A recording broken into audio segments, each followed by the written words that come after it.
ఓం నమో నారాయణాయ శ్రీమతే రామానుజాయ నమః. శ్రీమన్నారాయణ చరణం శరణం ప్రపద్యే. అందరికీ నమస్కారం అండి. మనము పరమ పవిత్రమైన కార్తీక పురాణాన్ని పారాయణం చేసుకుంటూ ఉన్నాము. దానిలో భాగంగా మనము ఈరోజు పారాయణాన్ని ప్రారంభించుకుందాం.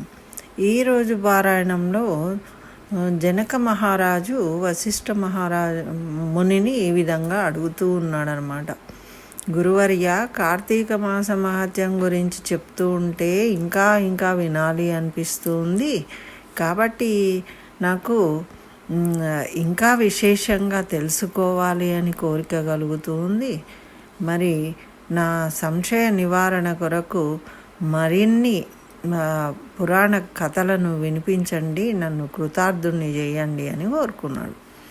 అప్పుడు వశిష్ఠుల వారు ఏమంటున్నారా అంటే, నవ్వుతూ, రాజా, కార్తీక మాస మహత్యం గురించి నేను చెప్పడం కాదు, ఒకసారి అగస్త్య మహామునికి అత్రి మహాముని చెప్పడం జరిగింది. వారి యొక్క ప్రసంగం విశేషం ఏమిటో నేను ఇప్పుడు నీకు వినిపిస్తా, చక్కగా విను. శ్రద్ధాభక్తులతో వినడం వల్ల మనకు పుణ్యప్రదము అని చెప్తూ ఈ విధంగా తెలియజేస్తున్నారు. మరి ఒకసారి అత్రి మహాముని అగస్త్యునితో ఏమంటున్నాడు, అత్రి మహామునిని అగస్త్య మహాముని అడిగాడట. ఏమని అంటే, నీవు విష్ణు వంశయందు పుట్టినవుగా కాబట్టి కార్తీక మాసం యొక్క మహాత్యంను నీవు చక్కగా తెలియజేయగలుగుతావు, కాబట్టి నాకు వివరించు అని కోరిండట. అప్పుడు అత్రి మహాముని ఏమన్నాడంటే, ఓ కుంభసంభవ, అంటే కుండలో నుంచి పుట్టాడు అగస్త్య మహర్షి, అందుకని ఆ విధంగా, ఓ కుంభసంభవ, నీవు అడిగిన ప్రశ్న వాసుదేవునికి ప్రీతికరమైనది. అంటే ఎవరైతే భక్తులు భగవంతుడి గురించి తెలుసుకుంటూ ఆనందపడతారో వాళ్ళను చూసి వాసుదేవుడు ఆనందపడతాడనమాట. అందుకని ఇది చాలా ప్రీతికరమైనది. మరి ఈ కార్తీక మాసంతో సమానమైన మాసము, వేదముతో సమానమైన శాస్త్రము, ఆరోగ్య సంపదకు సాటి అయిన సంపద లేదు. అలాగే శ్రీమన్నారాయణుని కంటే వేరు దైవమే లేదు. ఏ మానవుడైనా కానీ కార్తీక మాసంలో నదిలో స్నానం చేసిన, శివకేశవుల ఆలయాలందు దీపారాధన చేసిన, లేక దీపదానము చేసినను కలిగే ఫలితము చాలా అపారమైనది. ఇందులో ఎటువంటి సంశయం లేదు. మరి దీనికి ఈ కార్తీక పౌర్ణమి యొక్క మహత్యం గురించి తెలియజేసే కథ నీకు చెప్తాను, విను. ఈ పరమ పవిత్రమైన పౌర్ణమి రోజు ఈ కథ విన్న వారికి అనంతమైన పుణ్యం కలుగుతుంది అని చెప్తూ ఉన్నారు. మరి త్రేతాయుగంలో పురంజయుడు అనే సూర్యవంశపు రాజు ఉన్నాడు. ఆయన అయోధ్య నగరానికి రాజధానిగా చేసుకొని రాజ్యమేలుతూ ఉన్నాడు. అతడు సమస్త శాస్త్రాలు చదివి పట్టాభిషిక్తుడై న్యాయంగా రాజ్యపాలన చేస్తూ ఉండే. మరి ప్రజలు ఎట్టి ఆపదలు రాకుండా పాలించేవాడు. అట్లుండ కొంతకాలానికి పురంజయుడు అమిత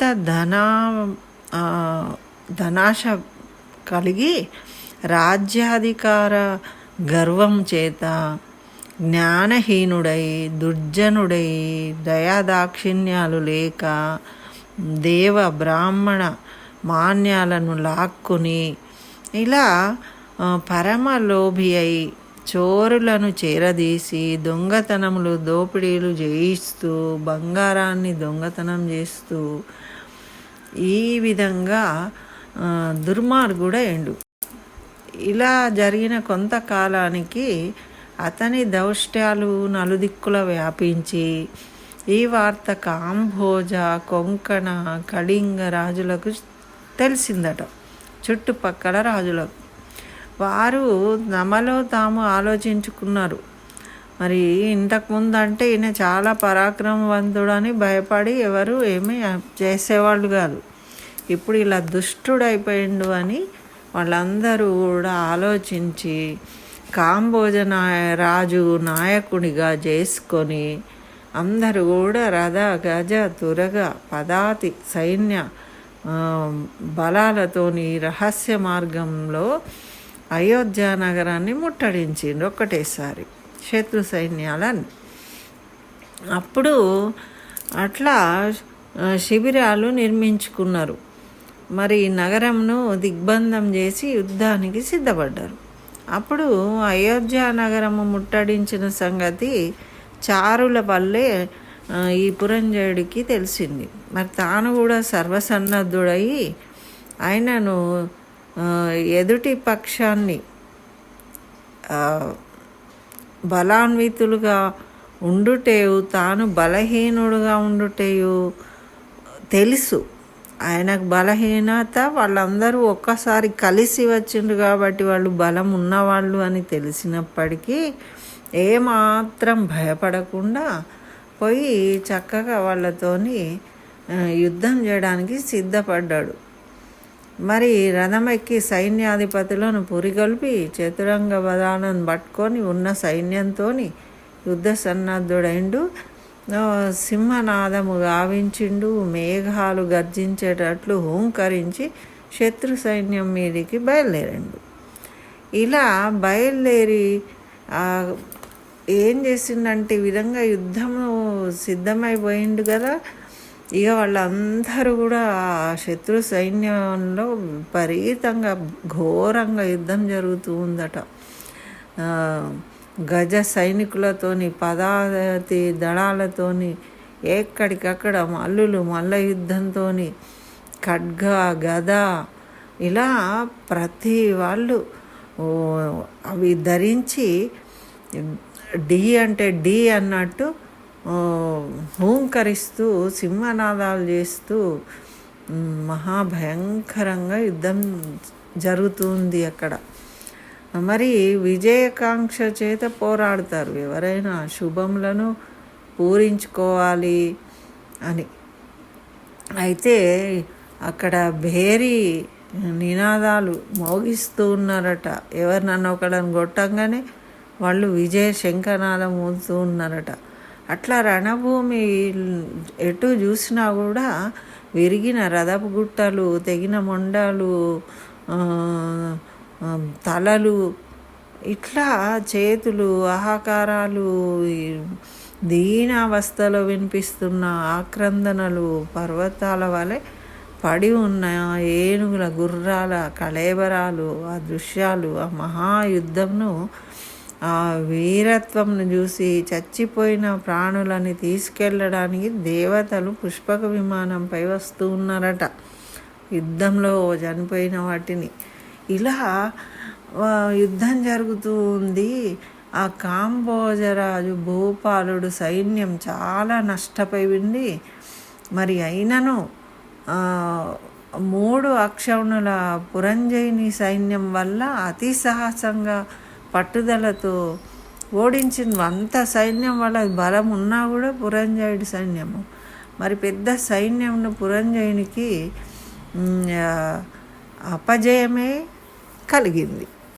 మరి అట్లా చేసినప్పటికీ కూడా, అంత ఘోర యుద్ధం చేసినప్పటికీ కూడా మరి దానితోని పురంజయుడు రహస్య మార్గంలో శత్రువుల కుటీరమైన తన గృహానికి పారిపోయిండు.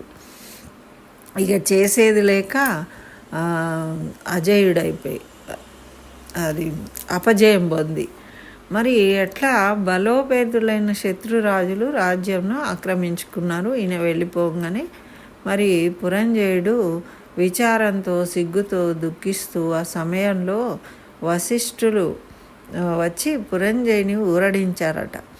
రాజా, మున్నొకసారి నీ వద్దకు వచ్చి తిని నీవు ధర్మాన్ని తప్పినావు, నీవు చేస్తున్న దురాచారాలకు అంతులేదు, ఇకనైనా సన్మార్గుడవై ఉండు అని హెచ్చరించాను. అప్పుడు నా మాట నువ్వు లెక్క చేయలేవు, ఆనలేదు నీకు. నీవు భగవంతుని సేవింపక అధర్మ ప్రవర్తనుడవై ఉన్నందునే నీకు ఈ యుద్ధములో ఓడిపోయావు, నీ రాజ్యాన్ని శత్రువులకు అప్పగించినావు. ఇప్పటికైనా నా మాట ఆలకింపుము. అంటే గురువు, సూర్యవంశానికి గురువు వశిష్ఠులు కాబట్టి చూడండి, గురువు బాధ్యత చెప్పాడు మంచి మాటలు. అయితే దైవాధీనాలు జయాపజయాలు కానీ నీవు చింతతో కుంగిపోవాల్సిన పని లేదు.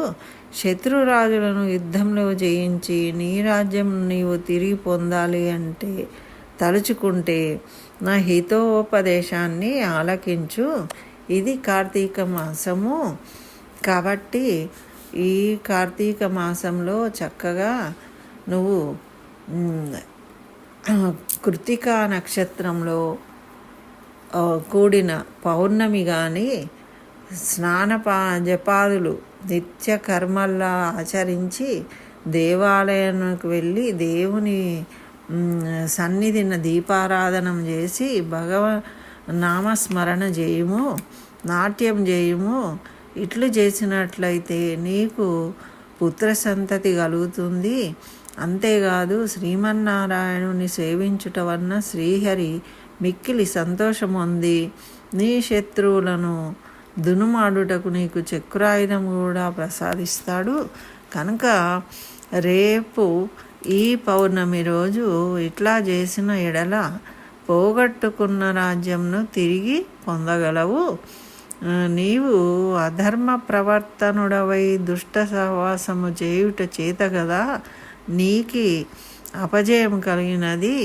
కాబట్టి లే, శ్రీహరి నీ మదిలో తల నిలిపి నేను చెప్పిన విధంగా చేసినట్లయితే నీకు తిరిగి నీ రాజ్యము కలుగుతుంది అని ఈ విధంగా ఉపదేశం చేసిండనమాట. తర్వాత వాళ్ళ పురోహితులు కూడా వచ్చి తెలియజేసిండ్రు, ఈ విధంగా చేయండి రాజా, చేస్తే మీరు అనుకున్నది సాధించవచ్చు, తిరిగి పొందవచ్చు కోల్పోయినది అని.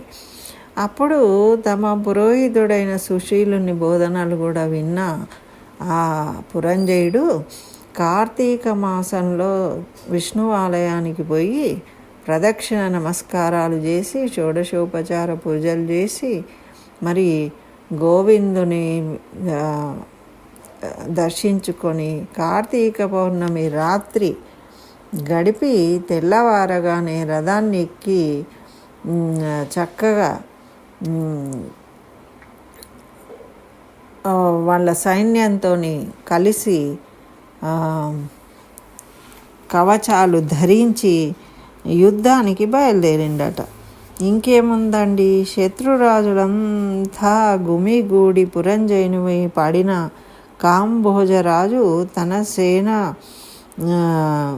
విరుచుకుపడ్డదట. తన పరాజయాన్ని పురంజయుని విషయాన్ని గమనించి అవమానంతో పారిపోయిందట. ఆ బీభత్సంగా ఆ విధంగా వీళ్ళు పోయి యుద్ధం చేయగానే వాళ్ళ శత్రు సైన్యాలన్నీ పారిపోయినాయట.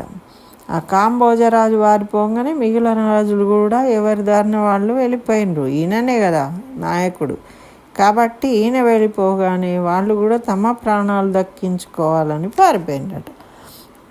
ఇట్లా పురంజయుడు కార్తీక పౌర్ణమి వ్రత మహత్యం వల్ల తిరిగి తన రాజ్యాన్ని పొందిండు చక్కగా.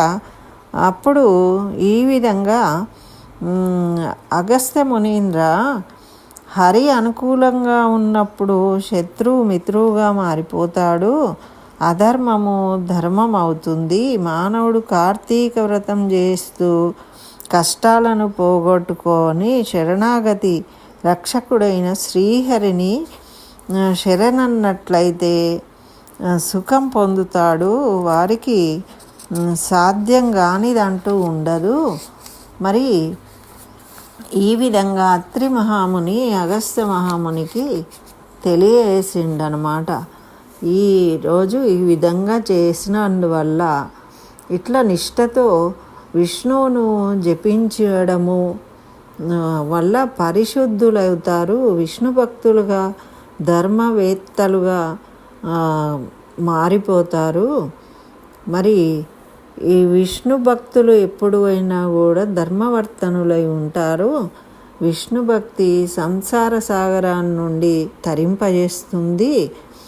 మరి పరాశరాది మహర్షులు, అంబరీష మహారాజు, మరి వీళ్ళందరూ కూడా, నారదుల వారు, మరి వీళ్ళందరూ కూడా ఈ విధంగా హరిభక్తిని ప్రధానంగా భావించి ఉత్తమ గతిని పొందినవారు. చక్కగా స్వతంత్రుడైన పారతంత్రుడైన ఎవరైనా సరే విష్ణు పూజ నిరతుడు అయినప్పుడు కావాలి. ఆ విధంగా అయినప్పుడు విష్ణు భక్తి ప్రియుడు, భక్తుల యందు ప్రేమ కలిగిన వాడు కాబట్టి భక్తుణ్ణి ఎప్పుడూ రక్షిస్తూ ఉంటాడు, ఇహపర సుఖాలను ఇస్తూ ఉంటాడు. మరి హరిభక్తి ఉన్నవారికి కార్తీక వ్రతము ఆచరించడం చాలా సులభము, ఉత్తమోత్తమైనది. మరి మన ఈప్సిత కార్యాలన్నీ సిద్ధిస్తాయి. మరి వేద సమ్మతమైనవి కోరికలన్నీ నెరవేరుతాయి. కాబట్టి కార్తీక వ్రత వైభవాన్ని వినిపించిన వానికి పితృదేవతలు కల్పాంతం వరకు తృప్తి చెంది అనుగ్రహిస్తారు, చివరకు విష్ణు సాన్నిధ్యాన్ని పొందుతారు అని ఈ విధంగా అత్రి ముని అగస్త్యునికి చెప్పాడు అని వశిష్ఠ మహర్షి జనక మహారాజుతోని కార్తీక పౌర్ణమి మహత్యం గురించి తెలియజేసిండనమాట. విన్నారు కదా, ఈ కథ వినడం కూడా ఎంతో పవిత్రమైనది ఈరోజు అని. కాబట్టి అందరూ, ఇందులో మనకు ఒక విశేషం ఉందండి. మనకు 3 అధ్యాయాలు కలిపి చెప్పడం అయింది. ఎందుకు అనంటే దీన్ని మొత్తం కథగా వినాలి అని. మనకు ఒక్కొక్క అధ్యాయంలో ఒక్కొక్కటి ఉంది కాబట్టి 3 అధ్యాయాలను కలిపి చెప్పడం అయిందంటే ఇవాళ, రేపు, ఎల్లుండి 3 రోజులు మనము ఇది పారాయణం చేయవలసి ఉంటుంది. ఇది కార్తీక పౌర్ణమి యొక్క మహత్యము. కాబట్టి అందరూ కూడా ఈ విధంగా పారాయణం చేయండి. చక్కగా శ్రీమన్నారాయణి అనుగ్రహాన్ని పొందండి. స్వస్తి. జై శ్రీమన్నారాయణ. సర్వం శ్రీకృష్ణ చరణారవిందార్పణమస్తు.